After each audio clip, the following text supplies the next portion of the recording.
The Reconstructionist Radio Podcast Network presents The Monstrous Regiment, featuring a roundtable of Dominion women seeking to honor Jesus Christ in applying God's Word fearlessly and faithfully in all callings and seasons of life, both in and out of the home, reversing the curse and smashing pagan strongholds.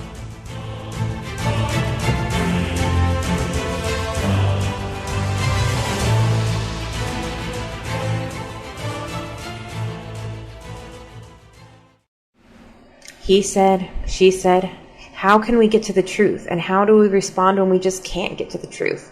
On today's episode, I'll be discussing the ethical judicial approach to these questions in a politically charged climate of fiercely defended tribes. I'm Elisabeth, and this is the Monstrous Regiment. I'm going to level with all of you guys. Today's episode is not going to be what I originally envisioned when I first planned it. As I was originally scrolling through my feed, just reeling and outraged by what felt to me like just grotesque comments and heartless and hopelessly naive comments from friends and strangers alike, even from some of the most brilliant minds of my acquaintance who I respect the most. I was hurt, and I was fighting off the cringing shame that wants to revisit people like myself who have been assaulted and others with the same kinds of experiences I've had. When we see these kinds of things said, which could just as much apply to us as they could to whoever is being demonized by those people at the moment. But more than that, my rational mind was deeply offended in the truest sense of the word. Not just an emotional reaction, but in the sense of being unable to abide the rampant fallacy of what I was seeing. The inconsistent and misapplied principles and the tribalism that seems to always prevail among us all, however much we think we've escaped it. At that time, I had a fire in my belly, and I wanted to take every objection one by one and just decimate it. But I waited too long. I tried too hard to plan it. I mulled over it for too long. I discussed it at too much length, and I guessed and second-guessed myself too much and lost confidence in ever being able to make any real difference as I saw how deeply entrenched we all are in our own loyalties. Nevertheless, I am setting my face like flint, and I won't let that feeling of discouragement or hopelessness win. I know I don't have all the knowledge and all the answers any more than any of you do, but I can show up, and I can say what I believe, and I can hope it means something to someone. So I'm here to do what I set out to do, but this is an altogether more sober, more grieved, and more heartbroken version of this episode than I had originally planned, with one with a more narrow focus. Please bear with me where I am weak and forgive me where I am wrong, and let's not give up hope that somehow, some way, if we press on together, we will one day all be of one heart and mind regarding matters that are so close to the heart of God. I apologize that I'm sitting here in a badly lit room with no makeup and frizzy hair, but if I keep finding reasons to delay this episode, I know I'm never going to do it. I'm going to risk the inevitable fallacious accusations that I always get of imposing my experiences onto every situation, and I'm going to go ahead and begin with a bit of my own testimony. I'm sorry, I keep tossing my head, my hair is in my eyes. Like most women, I have been sexually assaulted or harassed on numerous occasions, but today I'm going to only share two of those experiences that are the most relevant to what has been on all of our minds and has been dominating all of our feeds this past few weeks and months. Neither of the men I'm about to talk about, as far as I know, are famous, wealthy, or particularly powerful in any way, and yet I'm still feeling quite anxious about revealing this publicly right now, so bear with me. The first account I'd like to share is when I was in high school. His name was Shane. I won't say his last name now, but if he ever runs for office or any other position of influence and I decide to expose the character I knew of him as a boy, no one can say that I had never mentioned it before. We were in PE class together. The required uniform in that PE class was a baggy t-shirt and baggy cotton shorts. They were all the same for boys and girls. There's nothing particularly flattering or seductive about anything that we were wearing. I don't really know why he was in PE class, because I really feel like I remember that he was in sports, which would have exempted him from that, but I didn't know him socially, so I really can't say. But I do know that he was very large. He had the body of a full-grown man, and I suspected steroids at the time, but I don't really know. You can't really say with men, with boys that age, because they mature at such different rates. But that's why I thought he was in sports. But now that I look back on it, I can't remember why he was in PE class with me when he seems to have clearly been some kind of athlete. But what I do remember is that I started wearing tank tops every day under my shirt, because every time that we did push-ups in class, he would look down my top and make just horrible, repulsive sounds. This is in full view of the entire class, in full view of my teacher. My teacher was aware, but she would not let me move to another spot where he couldn't do that. I remember that I hated going to class. I dreaded it more than anything, but it never occurred to me that it was not just a normal part of high school, a normal part of being a girl. And I never thought it was anything I could do anything about, especially since my teacher didn't do anything about it. And I still didn't think that, even when he took both my arms like this and pinned me to the chain link fence outside. When I don't know why we were outside, but we were having some kind of outside class, and proceeded to assault me in full view of the whole class and in full view of the teacher. Those kinds of things. That was not the only time he did that. He proceeded to do that on a regular basis. I did try to tell the teacher when it proceeded to that point, and she just laughed and she said, "Oh, Shane, leave Elisabeth alone." He did not leave me alone until I met and started dating the next person I'm going to mention, who would eventually be my ex-husband. I don't know if he stopped bothering me at that point out of like fear of conflict, or if it was some sort of like male-to-male courtesy, but for whatever reason, as soon as I started dating Josh, the person I would eventually marry, this harassment did immediately stop. But until then, it never did, and nobody did anything about it. And so my perception of this at the time was that it was just normal. Before I started high school, I was a very, very sheltered, homeschooled church girl. So everything in high school was shocking to me. I had no way of filtering the sort of criminal shocking from just the general immorality around me. I had grown up in a completely different environment, and I was also coming from a place where I had recently become very disillusioned with my religious environment, and I had decided that all of their values are extremely hypocritical, which in the case of the people I had experienced, it largely was. They were hypocrites. The values weren't hypocritical. And so I didn't really have any basis that I trusted for judging what was normal and expected to happen and what wasn't. In my sort of adolescent brain, I just didn't. I concluded that this was part of how worldly people acted, and that is what I would have to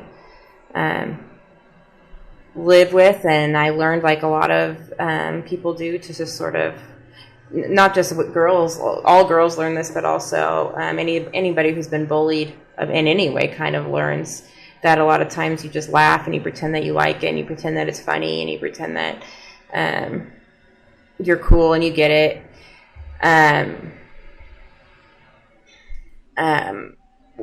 I remember everything about how this made me feel. I remember being pinned up against that fence, and I remember feeling extremely powerless and extremely humiliated. But I don't remember what day of the week it was. I don't remember whether we had that class in the afternoon or the morning. I don't remember why we were outside or what we were learning. I don't remember what time of year it was, except for that I don't think we were wearing jackets. I definitely don't remember anything I ate that day, or even what I liked to eat typically for lunch during that school year. I don't remember which group of friends I used to hang out with during that year. I only even know which year of high school it was, because I remember that I started dating the man I would eventually marry that year, and that's what made the harassment stop. But I do remember everything about the moment and how it felt when it was happening. And I remember I don't remember who else was in the class, but I remember this one skinny kid named Colt who was one of my neighbors, and he was one of the only people, he was the only person who tried to stand up for me in that situation. The other significantly relevant encounters that I want to open up about here were in my marriage. I'm the kind of person who feels very, very uncomfortable talking openly about these kinds of things, but just for context, I was not a cold or a frigid wife. My husband was not deprived, nor, it turns out, would he have been had I been depriving him, because of the other aspects of his lifestyle that I wasn't aware of at the time. But what he was, and what he still is, as far as I know, is the kind of man who feels entitled to whatever he wants, always, and who is always very focused on establishing his dominance in every situation. He used to hold me down and tickle me or otherwise manhandle me playfully. He would grab my face and force it to make expressions that he found amusing. It sounds cute, but it wasn't. He once, when I was about 9 months pregnant with my son, wrestled me to the ground and gave me what he called a snow bath as revenge for throwing a snowball at him. And it was all allegedly a joke. If I complained, he would say, "Can a man joke with his wife?" And I know it might sound like he really was being playful and I'm overreacting. And that's one of the things that was so subtle about the way that he used to treat me and the way he treats everyone. But it wasn't just playful, because he wouldn't stop when I asked him to. And when I said, at the time I believed that he was a good man and that he loved me and he just didn't understand how he was making me feel. So I would say, I know you would never really want to hurt me, but you don't understand how powerless and humiliated I feel when you pin me down like that, and I can't move my arms and I can't move my head, and I'm completely at the mercy of whatever at your whim, and I just have to believe that you're not going to hurt me. And I have no power over it myself. And saying that had absolutely no effect. It didn't stop him, and it didn't stop him from doing it again in the future. Now I understand that I was drawing him sort of a roadmap of how to hurt me, and I understand that he's the kind of person that enjoys hurting people, but I didn't know that then. It wasn't playful.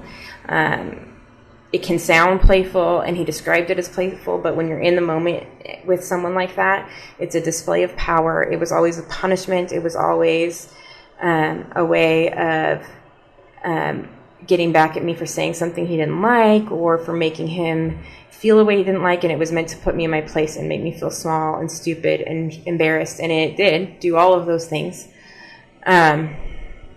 But that's sort of plot exposition, I guess. None of that is what I really want to tell you. I'm just putting off what I really want to say, because I hate talking about it, and because I'm a little nervous that he'll see this somehow, and even now make me pay somehow. What I really want to tell you, what I really need to tell you about, is what he would do to me when he thought I was asleep, and sometimes possibly when I actually was asleep, but I don't know.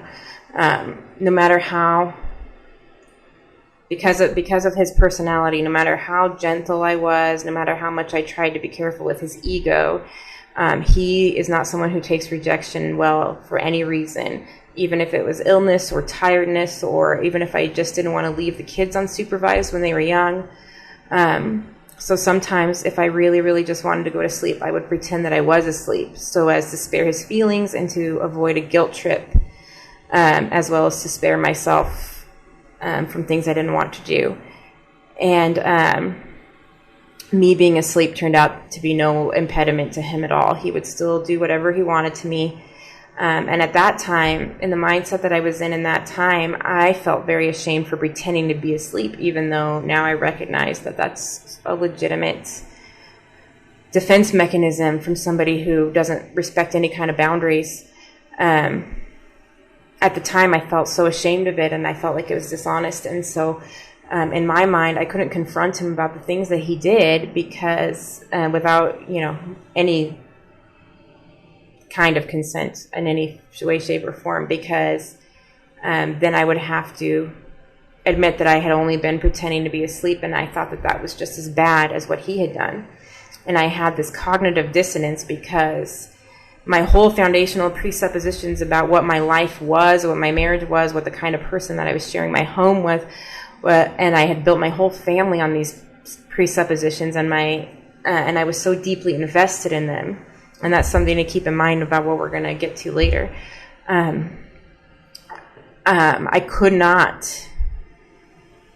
My whole foundational starting point was I'm married to a good man. He loves me, and I just couldn't let myself contemplate things that the things that really were happening. I couldn't let myself believe that they were what they seemed to be. I kept casting around for some other way of interpreting it, and even though this makes no sense, I would put it out of my mind altogether when I couldn't figure out a way to process it or categorize it. I very, very clearly remember thinking to myself, if I didn't know better, I would think this was rape, or technically that was rape, but he can't realize that. I did know better. I mean, those justifications make no sense. If something is technically rape, then it's rape. There's no such thing as technically rape. But I don't know how to explain it. I was just clinging pathetically kind of to the world I wanted to believe I had built, and I did continue to cling to it for many more years and tell myself many more lies that it's just like ridiculously embarrassing to repeat, but somehow I made them make sense in my own mind.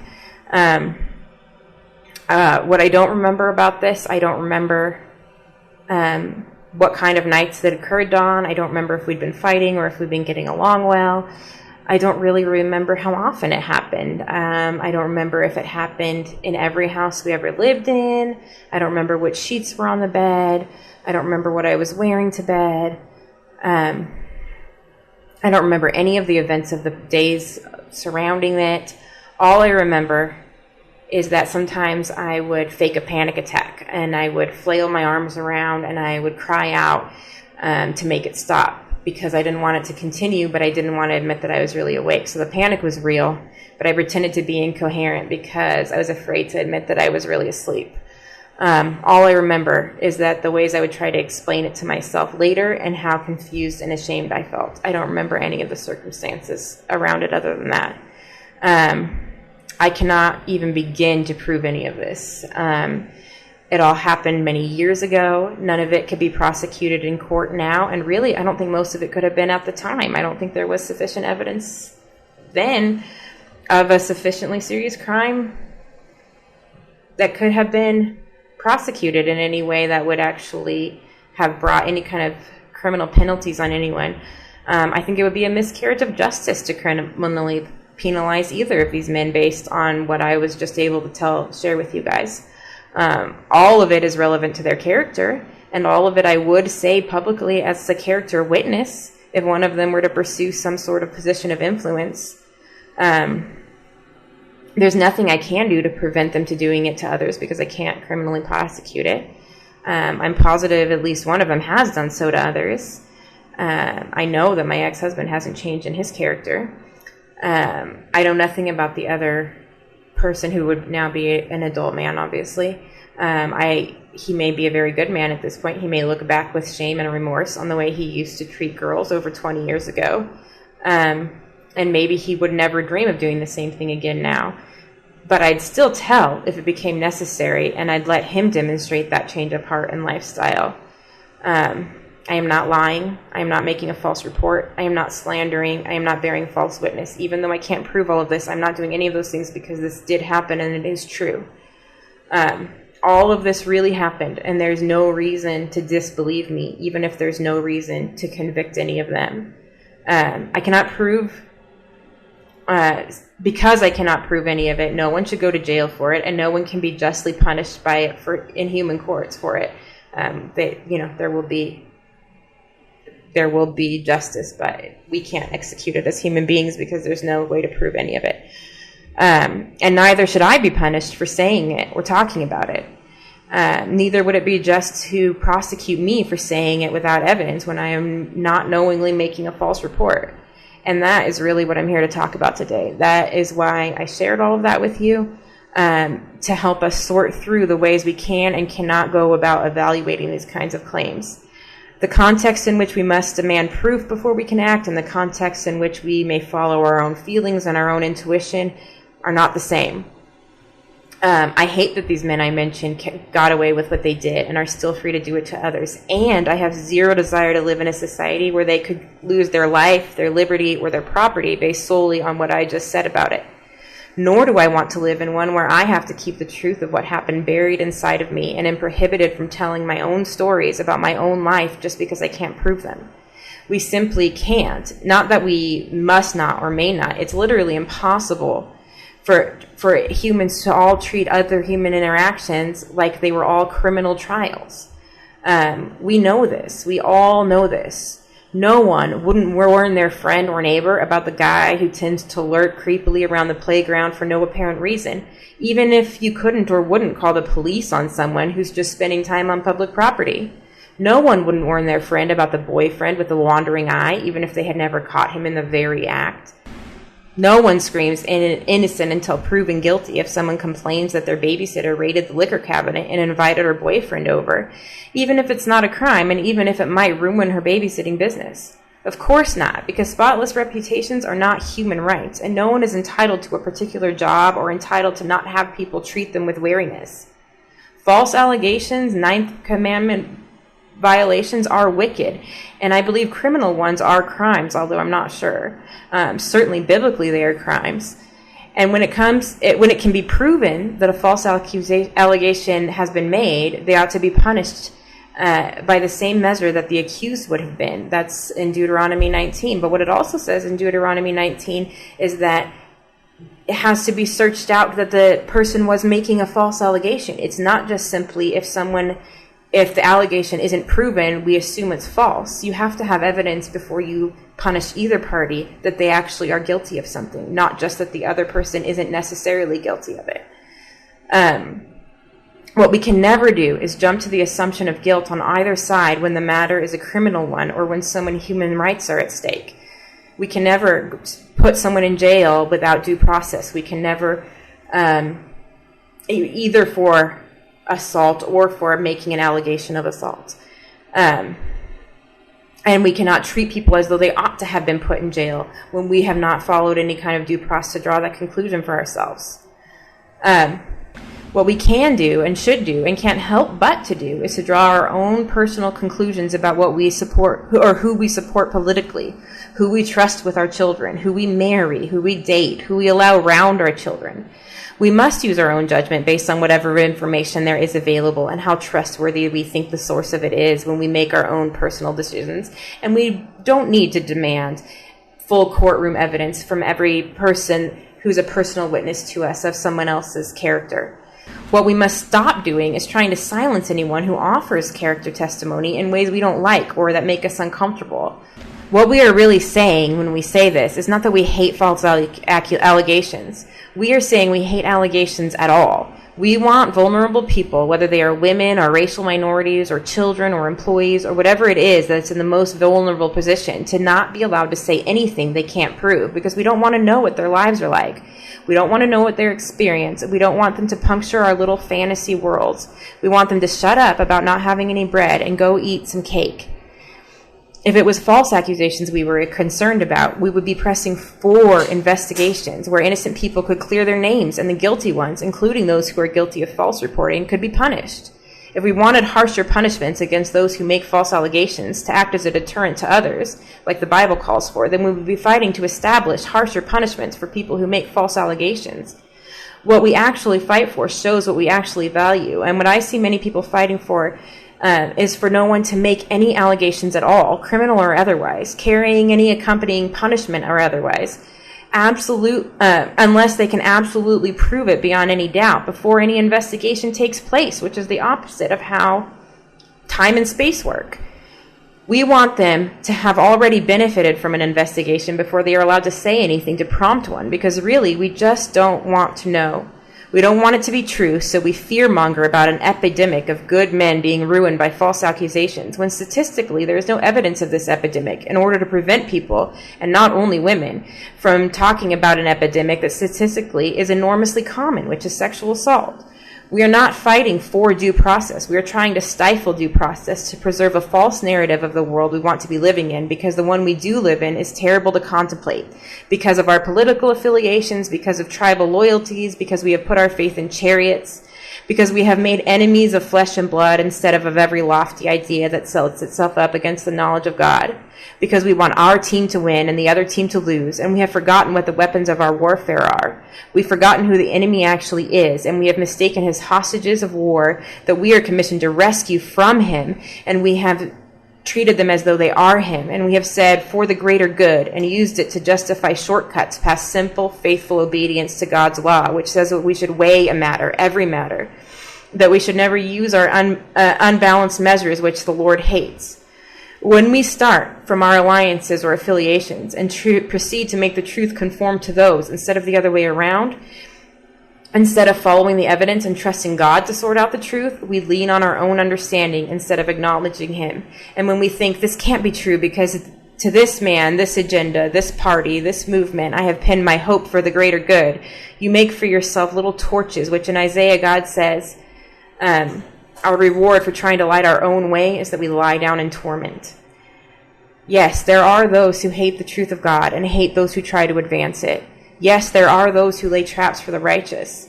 Yes, those people are just as likely to be women as not. There is no gender, no race, no party, no tribe whose members have less sin nature than others, even if they do have more history of oppression or are currently in the more vulnerable situation than others. That doesn't make them invulnerable to sin or any more virtuous than anybody else. It is not that there are no pits being laid. It is that the way to avoid them is never to imitate the deviousness of those we oppose. It is always to have the reckless faith of a little child, which is really the least reckless and most pragmatic thing in the world, if it is held together as it is by the real and living God. To abandon principle, to leap to judgment, to call one person wicked with no evidence, and an attempt to defend another person also with no evidence based on which team colors they are wearing, is to be faithless. God has shown us what is good. He has told us what to do. He has told us to examine all things, to test all matters, to show grace and compassion for the oppressed and the vulnerable, to never show partiality. He did not say, unless it's a Democrat. When we scream, no man is safe if anyone is permitted to merely tell their stories, even while we elect Donald Trump, even while we do everything we can to show that in every way that we can think of, that not only will we not withdraw support from those against whom others bring a bad character witness, but we will aggressively and doggedly support them, even if they don't actually stand for a single thing we believe in, just to spite the liberals. When we excuse them, even if it's true, by saying that boys will be boys or that it was really no worse than stealing a lawnmower, we are really saying that we value the reputations of the powerful over the bodies of the vulnerable. When we, the religious right, who are pathologically consumed with sexual purity, suddenly begin talking about sexual violations like they are mere handshakes, like they're of no real impact, like people can brush them off, like smaller, weaker, more vulnerable people can just put their foot down and keep them from happening, we are the farthest thing from causing anyone to hear our decrees and say, surely this is a wise and discerning people. When we do this, we militate against the very goals we are sacrificing all of our principles to pursue. Why does anyone ever think we can create a society where abortion is unthinkable by neglecting justice and compassion? By not trusting outcomes to God we claim to serve? That faithlessness is the very root of abortion to begin with, not trusting God with outcomes. What I didn't mention at the beginning of this, when sharing my personal testimony, is the stories I have from the other side of the equation where I have been falsely accused. I've been falsely accused of immorality. There are people currently walking around, taking every opportunity they can to call into question my sexual virtue. I have also been falsely accused of serious crimes. I've been falsely accused of kidnapping my own children. The former did cost me greatly in my reputation among those who listened to it and believed it. I lost most of my friends. I lost my church. I lost almost everyone I know in the town where I live, and there was nothing I could do about the malicious slander at all. But I'm not ruined, because not getting everything that I wanted or hoped for is not being ruined. The latter accusation didn't really cost me anything because there was no evidence for it. And no matter what narrative we're trying to sell currently because it serves our purposes, it is not common to criminally prosecute people for things when there is zero evidence that they did them. Not everyone is so lucky. Some people are falsely penalized for things that they did not do criminally, and some people lose more than I have when they have been falsely accused of things morally that hurt their reputations. But that is not the common outcome of either of those cases. But either way, we cannot base our protocol on outcomes we fear, especially when the outcomes we fear are the minority outcomes, and the outcomes, the alternative, are much, much more statistically common, but also especially ever, because we are the people of God, and we don't use situational ethics. We don't make pragmatic decisions. We obey. We must always base our protocol for looking and examining the truth on consistent ethical principles. Those principles in general are simple. Listen. Do not punish anyone without evidence. Do not disbelieve anyone without evidence. Proceed to confirm or disprove claims after listening. If there is enough evidence, prosecute. If it is not a criminal matter and not up for prosecution, but a matter of private judgment, then draw the best conclusion you can and act on your conscience. Cast your vote. Hire or don't hire. Marry or don't marry. But do not speak as though you know things that you cannot know. Do not grasp and clutch at reasons to believe the thing you want to believe when those things are not rationally supportable or fairly applicable to all situations, because you do so at the expense of the vulnerable who are listening and hearing themselves demeaned along with whatever human being you have made an enemy of at this time. This means stop appealing to the number of years that someone waits to tell their story. There is no excuse to remain ignorant about the numerous valid reasons that people do this. Be slow to speak and be quick to listen. Remember that nothing is only about what it's about. When you call one woman a liar for waiting too many years to tell her story, other women and girls are listening.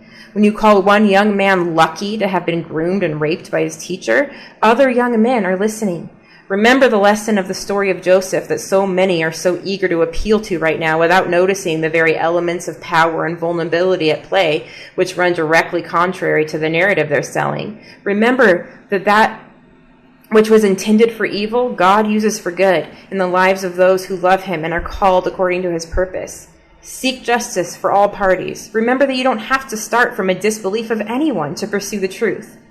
The particulars of how this looks and in each situation can be complex, but that's really all the principle of the matter comes down to. Here's my exhortation to us all. Let's lay down our team jersey and pick up the sword of the Spirit, the belt of truth, the shoes of peace, the breastplate of righteousness, the helmet of salvation. Let's stop worshiping the letter next to the name of some man or woman in a suit representing one or the other corrupt wing in a totally corrupt system, and instead let's start loving justice and mercy, walking humbly with our God. Let's leave the situational ethics for those who have no God, and let's start wanting to rescue those image bearers from their godless condition instead of sitting with Jonah under that shrub longing for their destruction. And in so doing, let's actually bring to utter destruction every idea that raises itself against the knowledge of God, including political idolatry and our own pragmatic judgment.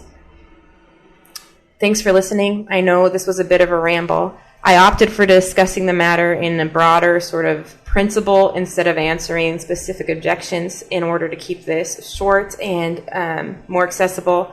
But I do hope to have a sort of clean, clear, concise, and very specific blog post addressing things point by point, which hopefully will either accompany the airing of this episode or follow it shortly. I will include some links to the statistics that I've made reference to.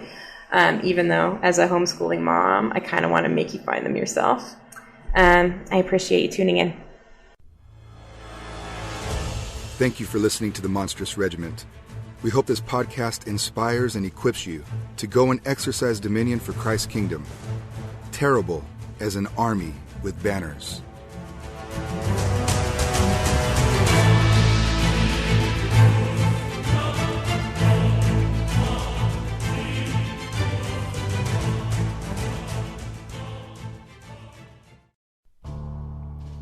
Reconstructionist Radio Podcast Network brings to you a complete lineup of podcasts where you will hear practical and tactical theology.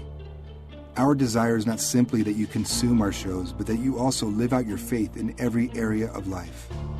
We can talk all day long about these things, but if we fail to put them into practice, then we fail as ambassadors of Jesus Christ our King. Subscribe now to your favorite Reconstructionist Radio Podcast Network shows, or you can subscribe to the Reconstructionist Radio Master Feed, where all of the content we produce, including the audiobooks and audio articles, will pop up as soon as they are available. And don't forget to visit reconstructionistradio.com to volunteer as a narrator or to partner with this ministry financially. May the Holy Spirit stir you into action for Christ and His kingdom.